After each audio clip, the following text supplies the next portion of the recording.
Forcep delivery. Forcep delivery is very important station. You should know the different type of forceps, and in your exam mostly they give the outlet forcep.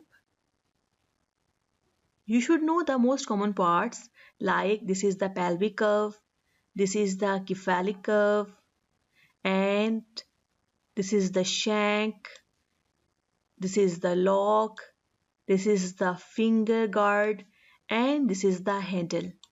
So in exam, you will have the outlet forcep and you have to tell to the examiner that how you will apply. So it can come as a demonstration. It can come as a teaching session as well. So how you will start? We will use the also mnemonic, but in which I also added some important points which are very important to say in exam. So how you will start? I will use A to J mnemonic for the application of forcep.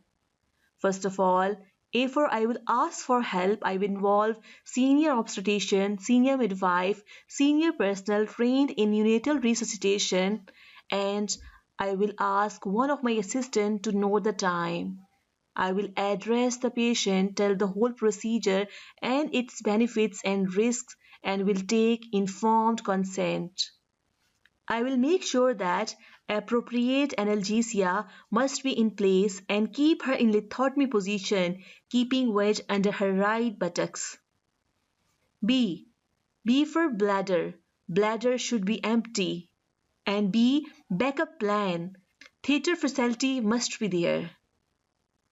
C. Cervix should be dilated. Membranes must be ruptured and there must be adequate contractions. And I will ask my assistant to check fetal heart rate.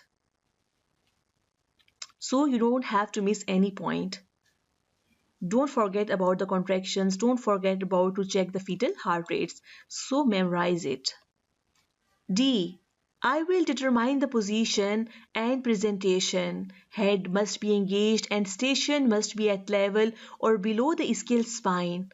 I will anticipate the complication like perineal tear, shoulder dystocia, and PPH. E. Equipment must be ready and I will assemble forcep and articulate them before application. F. Forcep. Now I will apply forcep under aseptic measure. First of all, I will lubricate the forceps. I will apply them when uterus is relaxed. So I will apply them in between the contractions. I will hold the left forcep in the left hand like a pencil and apply on the left side of the patient using the right hand to guide its insertion and protect maternal vaginal tissue.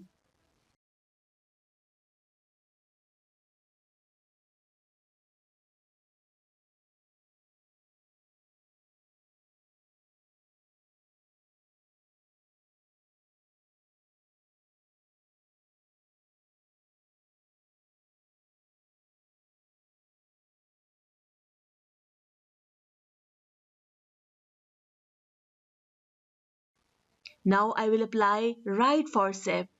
I will hold the right forcep in my right hand and will hold it like a pencil and will apply on the right side by using the left hand to protect maternal soft tissue and articulate them.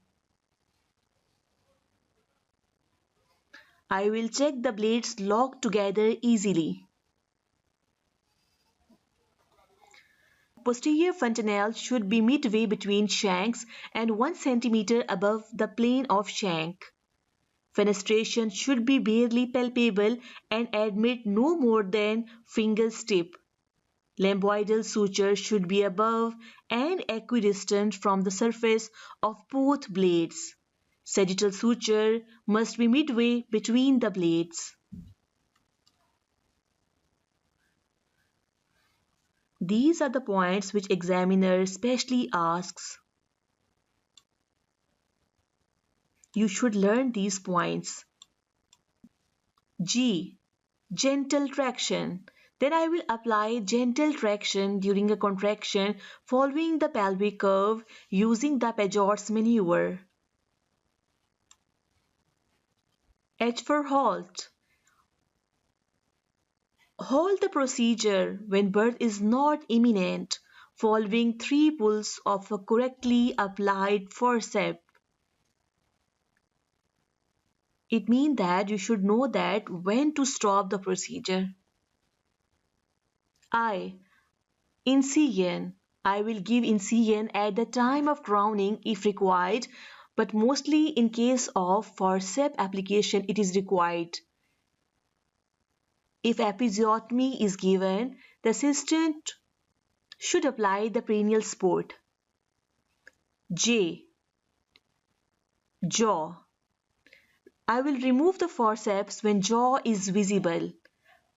First, I will remove the right forceps and then the left.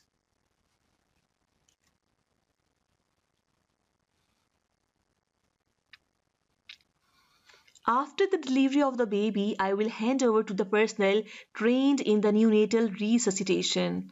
I will do the active management of third stage of labor and will check for genital trauma and will prepare episiotomy if incision is given and will do digital rectal examination. I will cover the mother and shift to the recovery room. I will monitor the vitals, will give analgesics, antibiotics, and VT risk assessment will be done. I will document the whole procedure with date, time, and signature. I will debrief the patient, family, and staff. I will discharge the patient with the red flag signs and will ask for follow-up. In this way, you have to end the station. If examiner asks you to articulate the forcep in front of him, then you have to place forcep on the table in such a way that there is no gap between the forcep and the table. That will be the right way. Like if I place the forcep in such a way that there is a gap between the forcep and the table like shown here, it means that this is not a correct way because there is a space, there is a gap.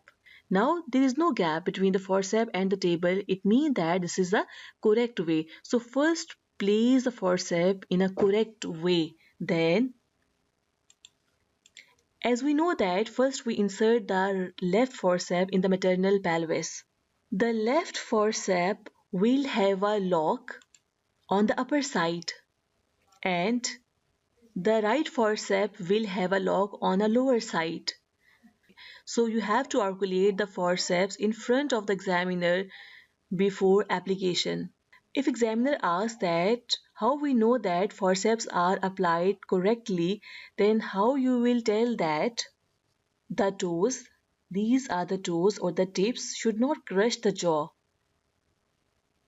The cephalic curve should partially overlap the ears, and the cephalic curve will end over the parietal bone, and the shank will end over the flexion point. So this is the way to apply forceps correctly. Along with this drill, you have to listen my theory lecture. You should know about the 3 types of forceps: mid cavity forceps, low cavity forceps, and the outlet forceps, and at which station they are applied. And what is the safety criteria?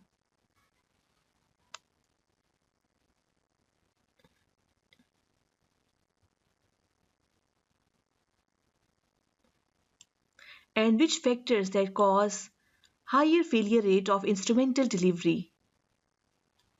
What are the complications of instrumental delivery? You should know that when to halt the procedure, mean when you have to stop the procedure.